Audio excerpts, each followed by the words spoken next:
Good evening and welcome to tonight's virtual parlor chat, exploring Tumba Francesa with choreographer Catherine Turocy. My name is Megan Burns and I'm the programs manager at Morris-Jumel Mansion. Each third Wednesday of the month, Morris-Jumel Mansion hosts a series of online chats where we invite experts to discuss topics that explore the history of the mansion and connect it to the present day. Before we begin tonight's discussion of dance with Catherine, I'd like to review some housekeeping notes about how tonight's program will run, as well as share a brief introduction to Morris-Jumel Mansion and create a context for our conversation. First, as some of you may have noticed when you entered the Zoom space, this Zoom webinar event is being recorded. So although your video and audio are automatically turned off when you enter the Zoom webinar, please note that if you raise your hand and share an audible comment or question, or if you place information in the chat, you will be on the recording. So by remaining in this webinar, you are granting your consent to be recorded. If you are not comfortable with that, you're welcome to leave this space and view the recording, which will be posted on Morris-Jumel Mansion's YouTube page later in the week. The first part of the evening, after my introduction, we will have Catherine, our panelists, present for 30 minutes on tonight's topic, followed by 10 to 15 minutes of general audience Q&A. So if you wish to share comments or questions for Catherine or myself during her presentation, please use either the chat box on your navigation bar or the Q&A if you want a question just to be submitted to the two of us that only we can see. And then we will pause periodically during the presentation. I'll sort of act as the voice of the audience and share some of your comments and observations with Catherine to respond to. Many of our programs at Morris-Jumel Mansion, like virtual parlor chats, are free to the public. And we invite you, if you are able to do so, to make a donation tonight to help us sustain our educational programming. If you are interested in making a donation this evening, you're welcome to text MJM to 44321 or click the link morrisjumel.org/donate. And if you want to become more invested in sort of the mission of our special place, we also invite you to become a member. So my colleague Jesus, who is overseeing some of the chat, will place some of these items in the chat for you as well. I'd also like to highlight some of our upcoming events, many of which are centered around dance this week, apart from this one. Tomorrow, we are hosting free bachata dance lessons with Osoliki Sepulveda.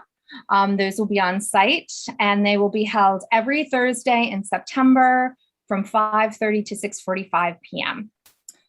We're also delighted to welcome one of Catherine's colleagues to help facilitate our Dancing with the Jumels French Contra Dance Family Day, which will be held on Saturday from 1 to 3 p.m., followed by a special performance of music and dancing. So please, we invite you to join us for that. And then we will have our Heritage Rose Volunteer Gardening Day. We're bringing it back on October 9th. And we also invite you, if you are so interested, to join us with New York Adventure Club for next month's virtual parlor chat, Paranormal Investigation, How-To Workshop. Okay, so let's provide a little context for tonight's conversation. Seen here is a picture of the front facade of Morris-Jumel Mansion and Museum. Our historic house was built in 1865, most likely through the labor of enslaved individuals. And it was built as a summer estate for British Colonel Roger Morris and his wealthy Anglo-Dutch wife, Mary Phillips Morris, and their family. Today, the house and museum is called Morris-Jumel Mansion to reference both the Morris family's time here, as well as the family who purchased the house in 1810, the Jumels. And this is where we start to build our connection. Stephen Jumel was a French wine merchant, and he married American Eliza Bowen Jumel, who lived in the house until her death in 1865. Recently, at the mansion, we have begun to shift our period of interpretation to expand the narratives outside of the traditional 1765 to 1865 focus on these two families. We've also are using a geographic lens as well to expand the story of the house and the neighborhood to talk about the land itself. The land, of course, is the ancestral homeland of the Lenape people. So we are beginning to tell this story, as well as to look at the many vibrant stories from the founding of New York City, including those falling within the boundaries of the Morris and Jumel former estates shown on this map. So you can see it's quite a diverse swath of New York City, encompassing about 50 street blocks. And what this new lens sort of enables us to do is to also look at some of the cultural influences connected with the mansion itself and this place. So you're probably asking yourself, okay, so what's the connection now? The history and between the history and the evolution of French contradance and Tumba Francesa. Basically, it is both a person and a place. Stephen Jumel, seen here with an image of his wife, Eliza, was a French citizen who grew up on the island of Saint-Domingue, which was a French colony in the Caribbean until 1804. Saint-Domingue would eventually become modern-day Haiti. And the island in the 18th century was a major producer of both coffee and sugar. It was also notorious for its barbaric conditions and cruel treatment of enslaved Africans and indigenous peoples. According to what we know so far about his life, Stephen Jumel most likely grew up on a plantation estate and moved to New York on the eve of the Haitian Revolution in 1791. We are currently researching his life and hope to add more information to his story, including his likely accumulation of wealth through mercantile connections with the transatlantic slave trade. So Stephen Jumel, perhaps before his departure from there, may very well have witnessed the development of what would become Tumba Francesa amongst the enslaved individuals on the island. Or perhaps after he and Eliza purchased the mansion in 1810, they may very well have hosted parties for the elite in places like our Octagon Room. Perhaps examples of the latest French dances and dances from beyond America were debuted or danced in this special space. So it's with this connection that we're hoping to delve into a little bit more of the cultural milieu that would have been espoused by the Jumel family in the 18th and early 19th centuries. So let's learn more about this art form with tonight's guest speaker, Catherine Turocy. Catherine is recognized as one of today's leading choreographer, reconstructors, and stage directors in 17th and 18th century period performance.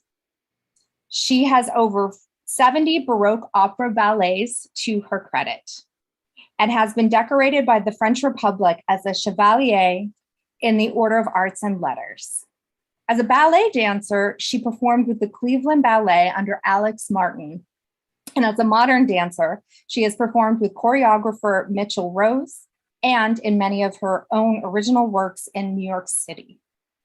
Today, she serves as the president, artistic director, and co-founder of the New York Baroque Dance Company. Please join me in welcoming tonight's guest, Catherine Turocy. And I will segue to you. Thanks, Megan. Thank you very much for that introduction. Everyone, I'm delighted to share my research and my work in this area. Of course, I've been working in reconstructing French 18th century social dance and theater dance for a long time.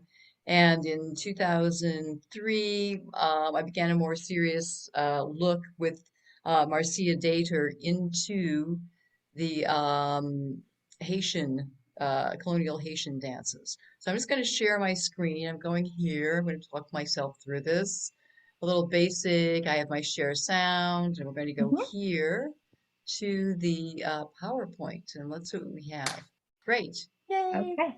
I love it when it works. Okay. So the only thing I have to do is to minimize all of these heads that I have over here, and now we're good. All right. Yes, so that's Marcia there in the right-hand corner. So let us continue. Aha.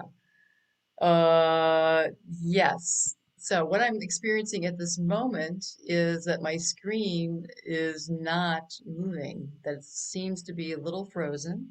So what I'm going to do is stop share and try it over again. Okay. Yeah, for some reason it just did not want to run anywhere. So you can see it again. And let me just do one thing here,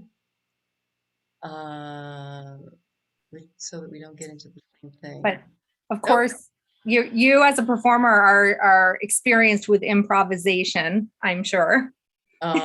Maybe a little more than you would like to know. Okay, it seems to be working, but let's try this. Okay, so we're going to go back to Zoom and we'll try it once more. All right. In the meantime, again, please share where you are watching this from in the chat, as well as any questions or observations you may have for Catherine.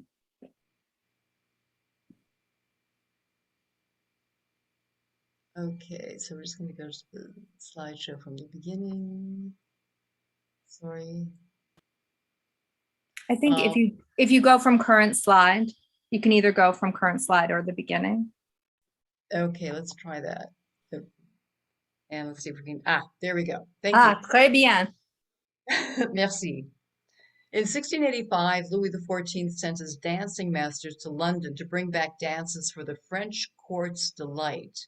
They came home with country dances in long waist sets, a group dance type which was known in France but not yet codified for the ballroom. So this means that there were men on one side, let's say 8 men on one side of a line, and then across from them 8 women. That would be known as a long waist set. Andre Lauren, one of those dancing masters who made the London trip, created a livre de contredanse, or a book of contredances, which was a collection of some of these dances, beautifully engraved and offered to Louis XIV as a gift. However, he imbued them with the French style of steps recently sanctioned by the Académie Royale de Danse, and he used his own notation system to record the steps. These dances originally came from John Playford's publications of the English Dancing Master. So everyone in England knew them. It was already, they were first recorded in 1651. The French dancing masters are coming over in the 1670s, so it's already been 20 years, and they're delighted by these dances. This is an excerpt of what the notation looked like that Lorraine created. This is the music for the dance at the top of the page. And these are the paths that the dancers took in space. So this is the path of the gentleman. This would be the path of the woman. They meet in the center and then go back to where they came from. And the steps are written just, like P for pa, right in the measure of the track. So these measure markings are matching these measure markings. Notice that it says contra dance. It's not one word, but it's two words. Today we see this as a precursor to the system which eventually took a foothold developed by Beauchamp and Feuillet and the other dancing masters at the court. But what about that foreign name? The country dance long ways set with men on one side and the women on the other. So they're sort of against each other. So the idea of contre sounds like country to the French, and the men are dancing against or contre the women. So the idea of calling that a contre dance made perfect sense. An example of one of these dances would be Greensleeves, which was translated to Les Manches Vertes. Originally a broadside ballad by the name A New Northern Ditty of Ye Lady Greensleeves, it was registered by Richard Jones at the London Stationers Company in September 1580. So just to underscore like how these are old dances, traditional dances.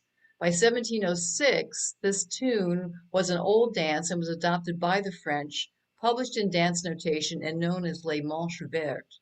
Indeed, the tune has had several names, alternate lyrics, and has been used over the centuries, not only for dancing, but also as a tune played by the ice cream truck calling children in the neighborhood for a treat. Today, because obviously they didn't have trucks in the 18th century. And I just wanted to show you an example of green sleeves. So the sleeves are tied on, and they are easily removed. Sometimes they're removed when you don't want to get them sullied in some kind of cleaning. Now here's a picture of the notation, which was developed after Lorraine. And here we have the music at the top of the page. Because the dance steps are simple, they're not written down on either side of the track. You just have the track of the dance. So this is the symbol for a man, the symbol for a woman, and they would be going around each other. This is the first measure. That's the second measure. This would be the third measure, and that's the fourth measure, which corresponds to the music at the top of the page. These are the men standing against the women, so to speak. This is the symbol for taking right hands. So after you've gone around with your partner, then you go to your neighbor and circle around. And then you go back to your partner and you circle clockwise. And then you go to your neighbor and you're circling again with the right hand going clockwise. Except at this point, you can see symbol for a woman, symbol for a man. They change places, so the woman is on the man's side, man on the woman's side. Then they go around 1.5 times here so that the man returns to the man's side or the proper side, and likewise over here. So these dances made it to the New World. They were published.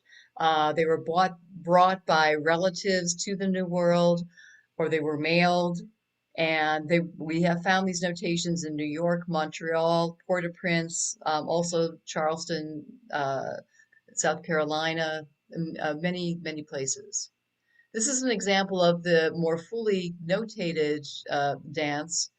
Not the same dance, but a different dance. This would be a court dance. And here we have the symbol for a man, symbol for a woman. So they're standing next to each other. She's on the right side. They go downstage, so to speak, facing the music. And this is the right side of the body, left side of the body.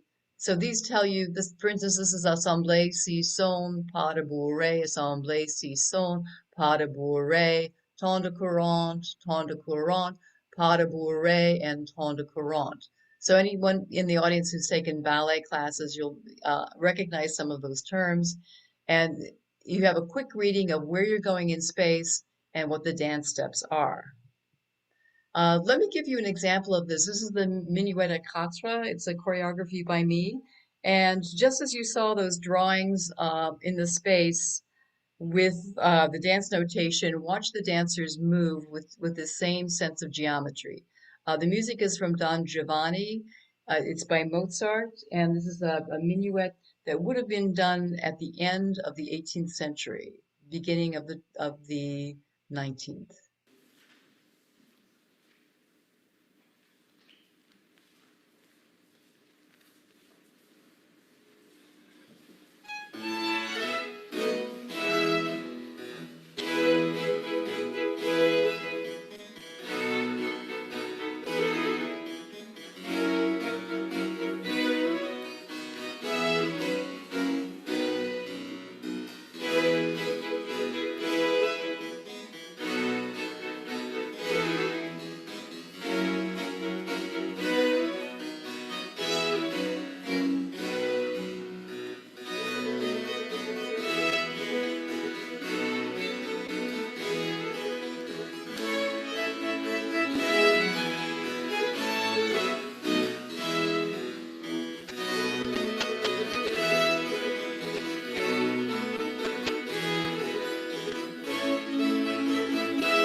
Okay, those were dancers from our company in a production from 2004 celebrating the anniversary of the Haitian Revolution.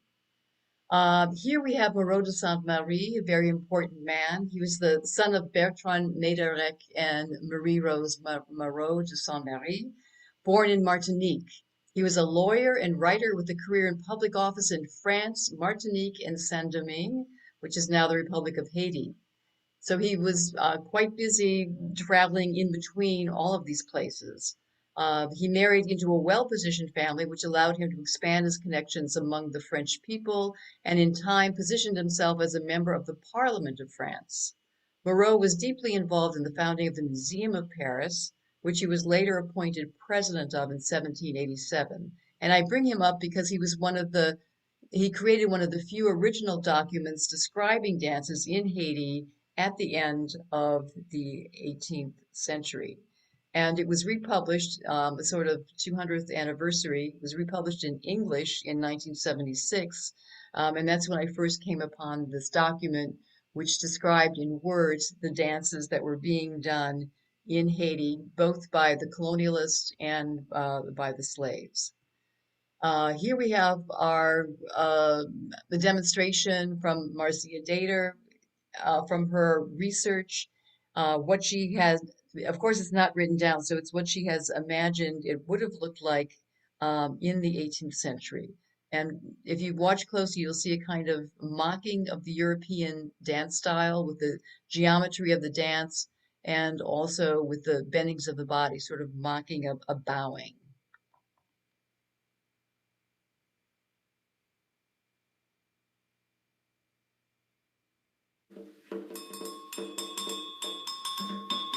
And these are members of the Dallas Black Dance Theater joining us in this concert.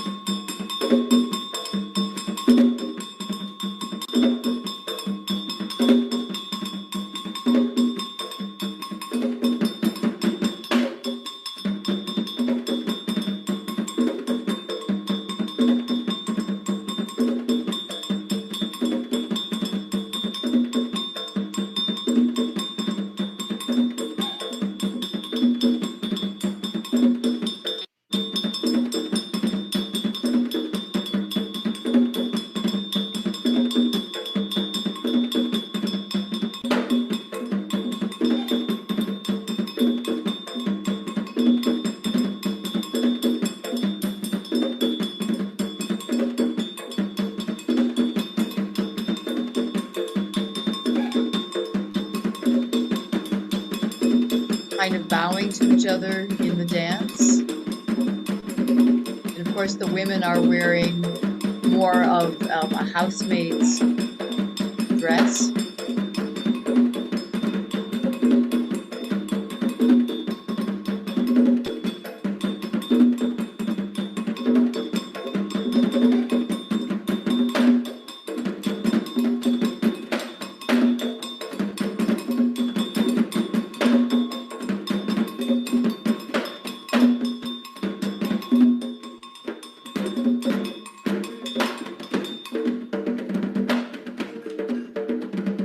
And now they're shifting a little more into the contra dance.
Okay, and the dancers are exiting. Yes. So, Picture, Catherine, I yes, actually have a quick question for you, sort of based on what we just saw. sure. You were talking about how the enslaved individuals in Saint Domingue observed European dancing and then reinterpreted it using, their own music, and even in some ways mocking the colonists with some of the exaggerated gestures and such. Did the French colonists were they observant enough to pick up on the fact that this was more of a subversive art form? I think they were amused. I don't know if they saw it necessarily as subversive from their perspective. Okay, thank Okay, you. yes, we'll leave it there. So pictured in this painting are les affranchis, which were free men and women in colonial Haiti. They were slaves or descendants of former slaves. There, you'll see many paintings by Agostino Brunius, who was born in Italy in 1730 and actually went to the West Indies and ended his life there in 1796. In 1789, Haiti's population was estimated at 556,000. 32,000 were European colonists, with some of the families being in their fourth or fifth generation in Haiti, and 24,000 were affranchis. Before and during the Haitian Revolution, the colonists and many of the affranchis escaped to Cuba, Florida, and Louisiana. Just like Stephen Jamel escaped in 1791, yes, there were a lot of people escaping. And maybe some of them took with them their dancing books, and in their dancing books would have been something called La Nouvelle York, which is a contradance. And here, this is just the first page explaining that it was done by Monsieur Roger, the dancing master, who was a student of Monsieur Molter. Here we have in this page the description. It's a word description of what the steps are and what the changes are with your partner. And then if you change the page, you get to see the floor patterns of, for instance, the circular couple, the square couple. Here we have the triangular couple and the cross couple or the plus sign, depending on how you want to see that. But just as in the notations I showed you before, there are even more maybe complicated notations done in this sort of quadrille form. Quadrille meaning a quad, a square like so, and then going into circles, other more complicated circles of with your partner, and then also as couples going around.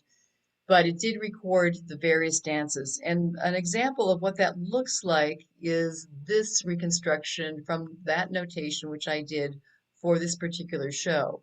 And here we're going to have the men of the colonies dancing with the free slaves or the free women uh, in the colony.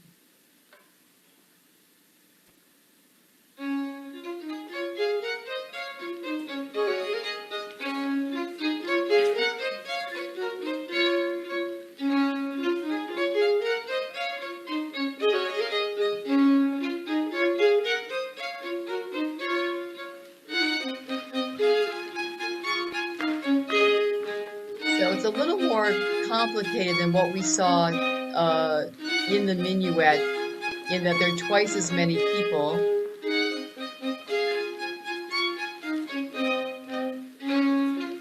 So this dance would have been done at something called a quadrille ball.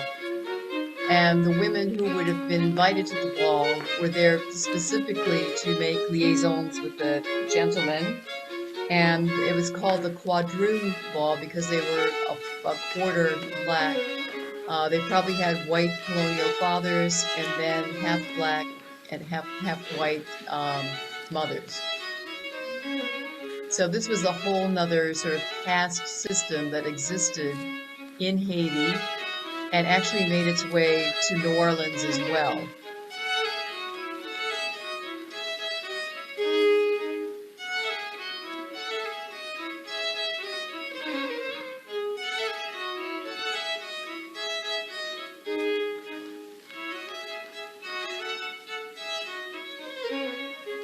So these dances had to be practiced. It wasn't something spontaneous that you broke out and just did.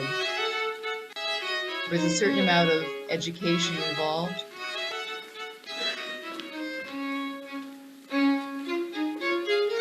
The grand right and left, most of the dances ended with this figure.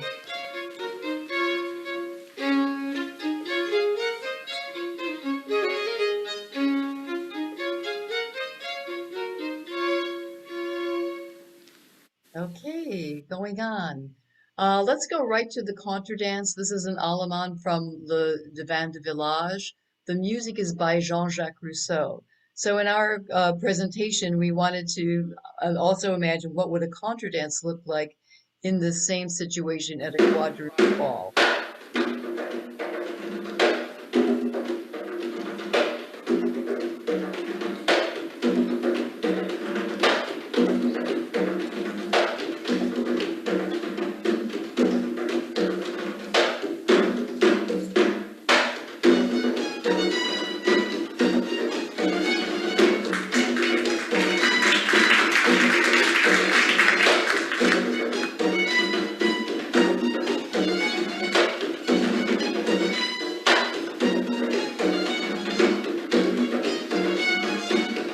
So you can see the contour dance is a little simpler in form, but it still has the wonderful mixing of the dancers.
All right, escaping the Haitian Revolution with their French masters, the Black Haitians arrived in Cuba and reconstructed their Haitian contour dance culture, creating the Tumba Francesa.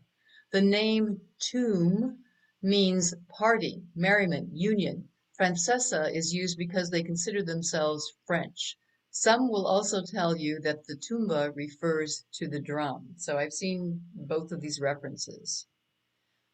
Just to put it a little bit more in a geographical setting, here we have Saint-Domingue or Haiti, and you can see how close Cuba is, and not to mention Puerto Rico, but also many of the people fleeing the revolution went to Florida. And if you look in this part of the map over here, you can see that New Orleans is not far away. This is a trailer for La Tumba Mambi, which is a wonderful clip and will give you a sense of what is going on today in Cuba with the Tumba Francesa. Novedad, no hay novedad. Arriba mi pueblo, no hay novedad. Novedad, no hay novedad. Arriba mi pueblo, no hay novedad. Ay, no, no, no. Ay, no, no, no. Arriba mi pueblo, no hay novedad. Novedad, no hay novedad. Arriba mi pueblo.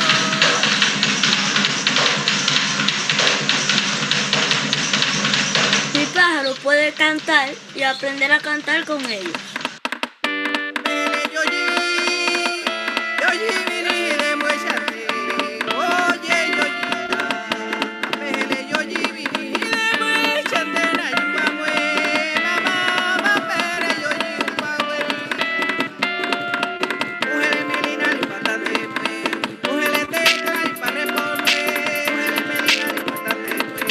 Mujeres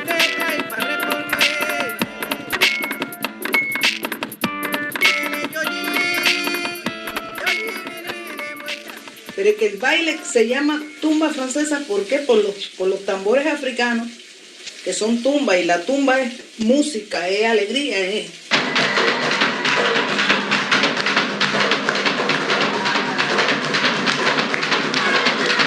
Entonces francesa porque los negros esclavos se denominaban franceses.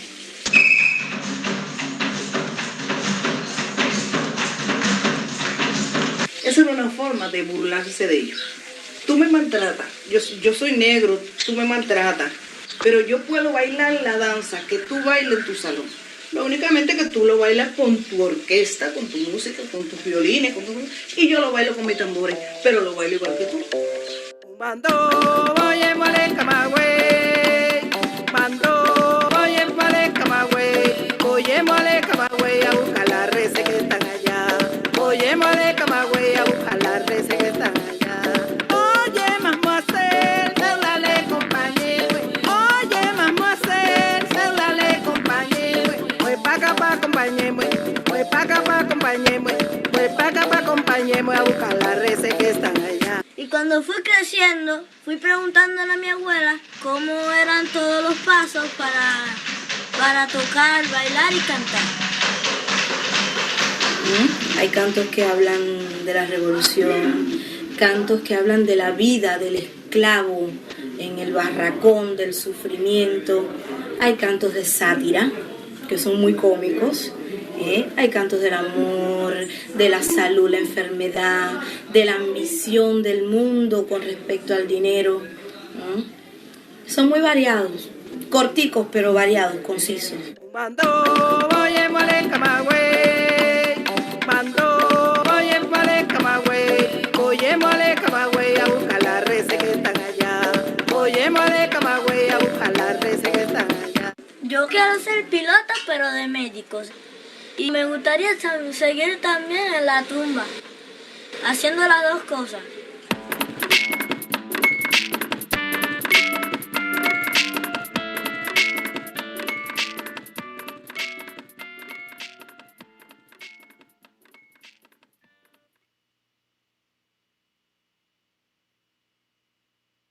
Novedad. The Tumba Francesa societies, or clubs, that were created established a class hierarchy or system, electing a queen and king, later called the president of the plaza majors, who directs the choreography by blowing a whistle to change the formations. There's also a treasurer who keeps the money that the members contribute, and the secretary who keeps the minutes of the society meetings. And the money goes towards making the costumes and paying the musicians. They're just some photos of the Tumba Francesa today. Here's a Tumba Francesa dance club in Guantanamo, and it's called Pompadour, after Madame de Pompadour. And one last performance. Here we go. Guerrillero del monte, a la manigua perribé. Guerrillero del monte, a la manigua perribé. Ya te acabó lo que te da, ver, quítate tú pa' ponerme yo. Guerrillero del monte, a la manigua perribé. Guerrillero del monte, a la manigua perribé. Ya se acabó lo que se da, ver, quítate tú pa' ponerme yo. Ay, guerrillero del monte, a la manigua perribé. Guerrillero del monte, a la manigua perribé. Ya te acabó lo que se da, ver, quítate tú pa' ponerme yo. Guerrillero del monte, a la manigua perribé. Guerrillero del monte, a la manigua perribé. Ya se acabó lo que se da, ver, quítate tú pa' ponerme yo. Ay, ya te acabó lo que te daba. Quítate tú pa' ponerme yo. Quítate tú pa' ponerme yo. Ya te acabó lo que te daba. Quítate tú pa' ponerme yo.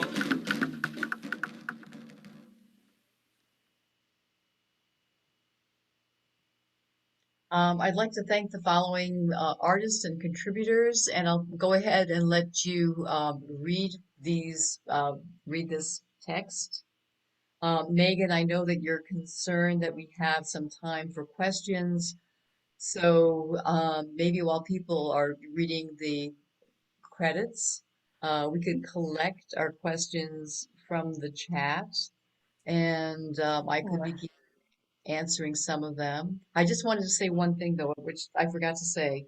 The UNESCO World Heritage Organization has stated that the Tumba Francesa is an intangible cultural heritage of humanity, and it's now come under their protectorship so that the social clubs are getting more support from UNESCO to help them, keep their clubs going.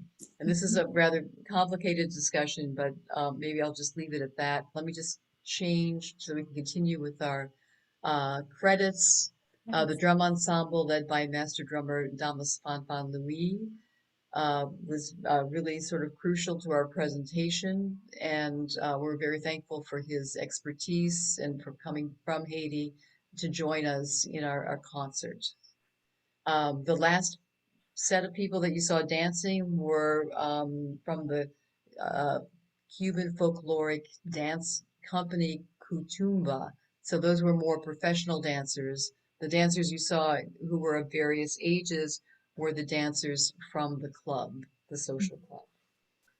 Well, thank you so much, Catherine, for that enlightening and extremely interesting discussion on the evolution of Tumba Francesa and French contradance.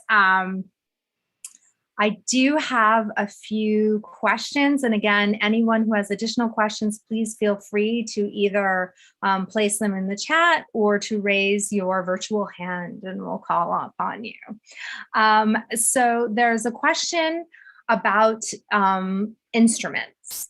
So how did the difference in instruments, such as Afro-Cubans using drums versus French colonists using classical instruments, influence the dance styles? Well, I would think that you might say that there's a sort of more melodic feeling with the colonial French dances, and that has maybe a particular sense of flow, and also that it's like the end of the phrases or the end, the end of the A and then the end of the B. By the end of that, the dance has come to a geometrical end. So it's like the square fits in with like the first A, that's a square, and then the B comes, and perhaps you're doing a circle, and that ends with the end of the B. With the drumming, you're working more with rhythm, and sometimes the rhythms of the drums, when they change the rhythm, that will tell you to go into a different dance phrase. That's very much from African dance. So there's like the drummer is the caller, and that does have its effect in the Tumba Francesa. Thank you. So there's a question about how you became sort of interested in reconstructing historic dances.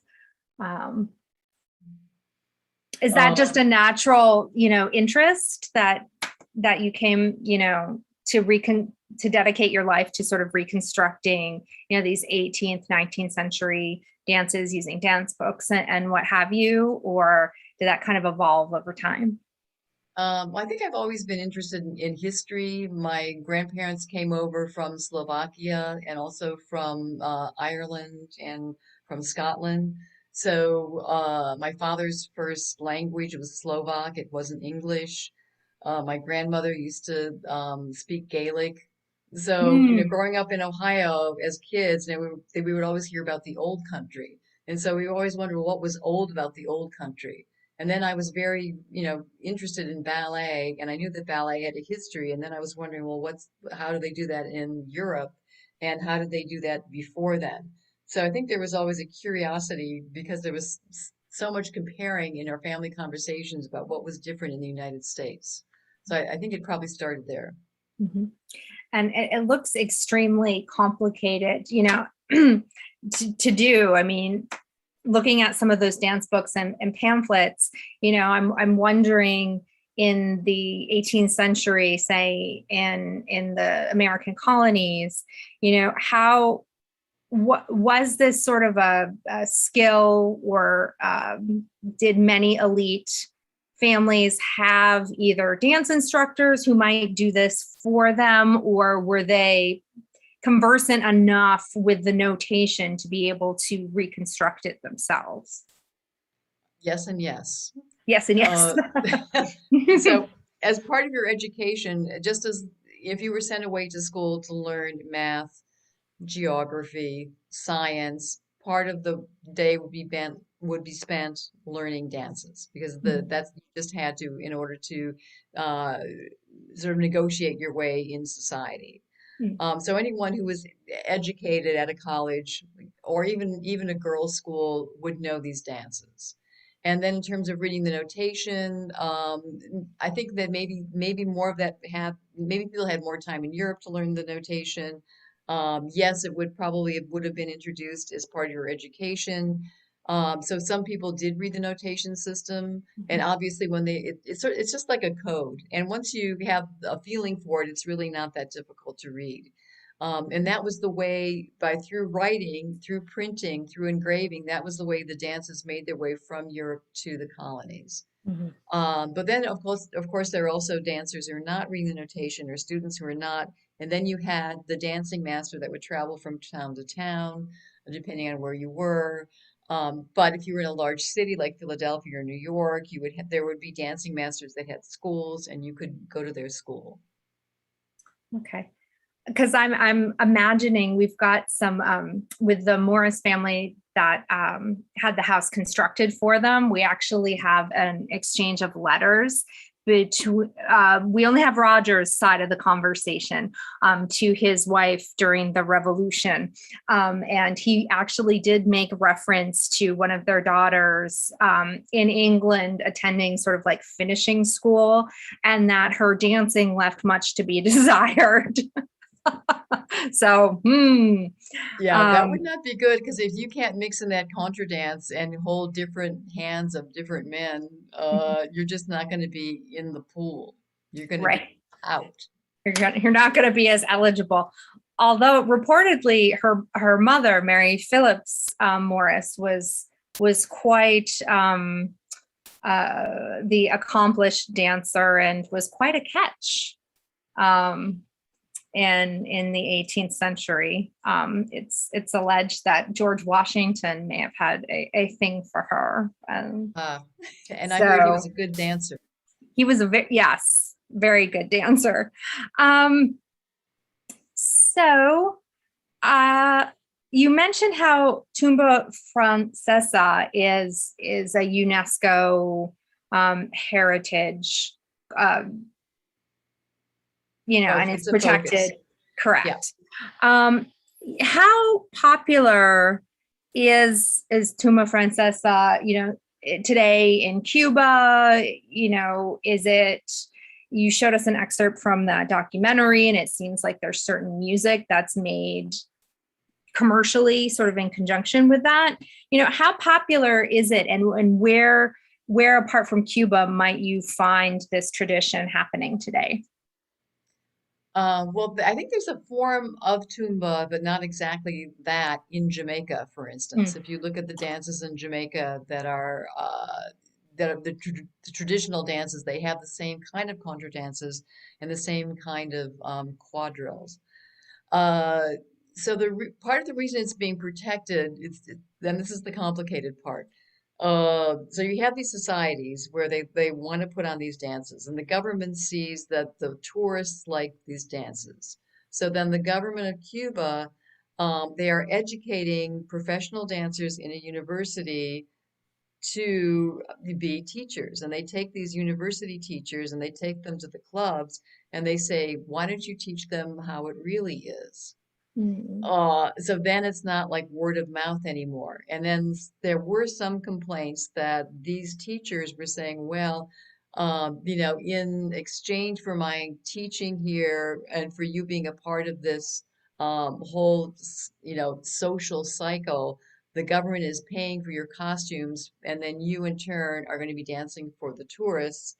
And because the tourists like to see this particular dance, which you don't know at your club, possibly because they don't consider it a dance that they would do, that teacher will go ahead and teach it to them. So then there's a kind of dilution that's getting on. Mm, And in some of the films that I was seeing about the Tumba Francesa, some of the people were complaining that they were losing the more traditional dances because they weren't flashy enough. So there's like a little fight going on mm, between how do we survive? We have, are we doing this for the tours? Or are we doing it for ourselves? right. And this is, I think, one of the reasons why UNESCO has stepped in. I see.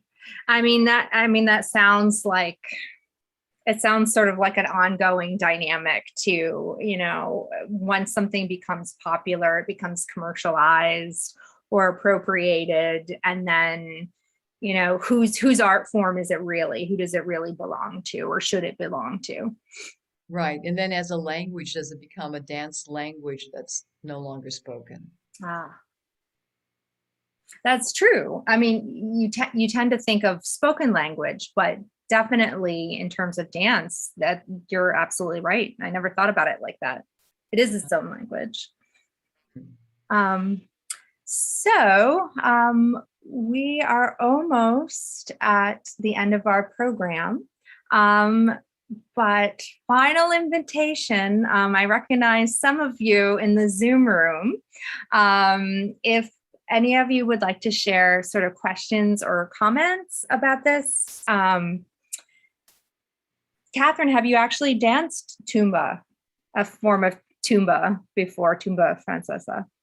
Well, as much as I did in the video from 2004, I've done that much. And I've been taking my Zoom classes. What can I say? Oh, nice. Yes. So Nice. I've had occasions to dance, yes. And it does feel quite different from the more corseted versions of the minuet and gavotte. Yes. I can imagine. Yeah, no, it's a lot of fun. I mean, the main difference is that when you're dancing a minuet, your body is straight and your body is nice and erect, and you're using your shoulders like this. But as soon as you get, into the Tumba Francesa, it's about the beat is down. So the beat's not up, but it's down. So it's the complete opposite. And just to get all those rhythms going on, the rhythms going on with the feet, while meanwhile there's some kind of a waving going on in the upper body. It's a lot of fun to do. It does not come naturally to me. All right. Well, I would like to thank you again, Catherine, for spending the evening and sharing your knowledge with us. And I would also like to thank everyone for joining us for tonight's presentation. We hope that you enjoyed it as much as we did preparing. And a special thanks to my colleague Jesus, who has done a great job helping us with the tech sort of behind the scenes. So thank you, everyone. Tina just chimed in from Columbus, Ohio. We saw in 2003 a presentation in New Orleans by a wonderful local club for Vintage Dance Week. Great program tonight. Oh, well, thank you. Thank you. I'm going to be going to New Orleans soon, so I'm going to be looking up this vintage dance club. And I'd also like to say that this is not my home. I'm actually in Paris at the moment on the Ile de la Cité, right behind Notre Dame. It's about 2 in the morning right now. Oh my goodness. I thought you were in Texas. I know. Well, my duties take me around the world. What can I say? So it's been a thrill to be with you, and I can't wait to get back to the Morris-Jumel mansion and try some of my Tumba Francesa steps. Absolutely. Well, thank you again, Catherine, especially for beaming in from France. We hope you have a wonderful time there, safe travels, and thank you again, everyone, for joining us this evening. Good night. Thank you.